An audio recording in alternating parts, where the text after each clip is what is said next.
ಬೋದ್ ಹೆಂಗಪ್ಪ ಅಂದ್ರೆ ಅದೇ ದಿಂಡು ಇರ್ತಲ್ಲ, ದಿಂಡಿಗೆ ತಾಳ ಕೂಡ ಒಂದು ತಾಳ ಕೂಡ ತೆಗೆದು. ಎಲ್ಲ ನಮಸ್ತೆ. ಏನಪ್ಪ ವಿಶೇಷ ಅಂದ್ರೆ ನಿನ್ನೆ ಮೆಕ್ಕೆಜೋಳ ಬಿತ್ತಿದ್ದು ಹಂಗೆ ಸಾಲು ಕಲಿಸೋಣ ಮಳೆ ಒಂಜರ. ನಾ ನಿನ್ನೆ ಹಂಗೆ ಮ್ಯಾರೇಜ್ ಇತ್ತು, ಮ್ಯಾರೇಜಿಗೆ ಹೋಗಿದ್ದೆ ನಗ್ಗಣಕ್ಕೆ. ಹಂಗಾಗಿ ನಮ್ಮ ಮಳೆನ ಸಾಲು ಕಲಿಸೋಣ ಒಂಜರ ಇನ್ನೊಂದು ಜರ ಉಳ್ದದ. ನಾ ಕಲಿಸ್ಲಾಯ್ತು ನೀವತ್ತ ಇಟ್ಟು ಸಾಲು ಕಲಿಸಿ ಬೋದ್ ಹಾಕಬೇಕು ನೋಡ್ರಿ. ಬಿತ್ತಿದ್ದು ನಿನ್ನೆ ಬಿತ್ತರಿ ಇದು ಒಟ್ಟು ಒಂಜರ ಮೆಕ್ಕೆಜೋಳ ಜೋಳ ಎರಡೂ ಬಿತ್ತಾರೆ.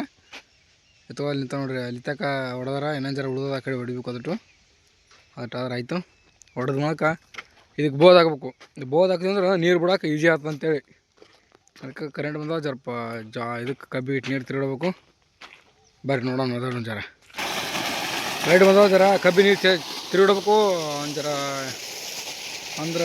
ಅಂದ್ರೆ ಗಳೆ ಹೊಡ್ಯಾಕ ನಮ್ಮ ಬೋದಕ್ಕೆ ಅನುಕೂಲ ಆಗ್ತದೆ. ಇದಟ್ಟು ತಿರುಗಿಟ್ಟು ಅಂದ್ರೆ ಮತ್ತೆ ನಡೀತದೆ, ಚಂತಕ್ಕೆ ನಡೀತದೆ. 10 ಮೀಟ್ರ್ ಅದು ನೀರಿಗೆ. ಅದು ಕಬ್ಬಿ ನೀರು ತಿರುಗಿಡೋದಾಯ್ತು. ಇದಟ್ಟು ಇನ್ನೊಂದು ಜರ ಉಳಿದವಲ್ಲ ಇಷ್ಟೇ.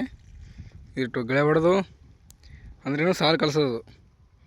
ಸಾಲು ಕಲಿಸಿದಂದ್ರೆ ಬೋದ್ ಹಾಕಕ್ಕೆ ಬರ್ತದೆ. ಬೋದ್ ಹಾಕಿದ್ವಿ ಅಂದ್ರೆ ಮತ್ತೆ ಅದ್ರಾಗ ನೀರು ಬಿಡೋಕೆ ಬರ್ತದೆ. ಅದ್ರ ಸಲುವಾಗಿ ಇದು ಇಟ್ಟು ಹೇಳ್ದವ ನೋಡಿರಿ. ಎಲ್ಲ ಅರಿಗಿದ ಸಾಲು ಕಲಿಸಿದೆ.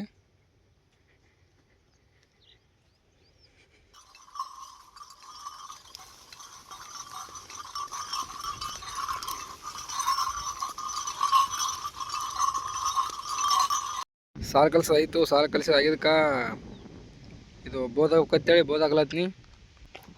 ಬೋದ್ ಹೆಂಗಪ್ಪ ಅಂದ್ರೆ ಅದೇ ದಿಂಡು ಇರ್ತಲ್ಲ, ದಿಂಡಿಗೆ ತಾಳ ಕೂಡ ಒಂದು ತಾಳ ಕೂಡ ತೆಗೆದು ನೋಡ್ರಿ. ಇಲ್ಲಿ ಒಂದು ತಾಳ ತೆಗೆದು ಈ ಕಡೆದು, ಈ ಕಡೆ ತಾಳ ತೆಗೆದು ಈ ಕಡೆ ಒಂದು ತಾಳ ಇಡೋದು. ಕೂಡ ಎಲ್ಲ ತೆಗೆದಿರ್ತೀವಲ್ಲ, ಏನಿಲ್ಲ ಇದ್ರ ಮ್ಯಾಗ ನಿಂತಿಕೆ ಬೋದ್ ಹಾಕತ್ ಹೋಗ್ಬಿಡೋದು. ಸ್ಟೇಟ್ ಬೋದ್ ಬೋತ ಅಂದ್ರೆ ಬೋದ್ ಬಿದ್ದ ಮೂಲಕ ಏನು ಮಾಡ್ಬೇಕಪ್ಪ ಅಂದ್ರೆ ಇದೇ ನಡ್ಬರ್ಕ್ ಇರ್ತಲ್ಲ, ನಡ್ಬರ್ಕ್ ಅದನ್ನು ತಾಳ ತೆಗೆದು ಮತ್ತೆ ಮುಡಿಬೇಕು ಇದ್ರಾಗ. ಅಂದ್ರೆ ಸಾಪ್ ಆಗಿಬಿಡ್ತದೆ ಪೂರ. ಕಾಣ್ಬೋದು ನಿಮಗೆಲ್ಲ. ಇದು ಇಷ್ಟು ಬೋದ್ ಹಾಕಿದೆ ಇದು.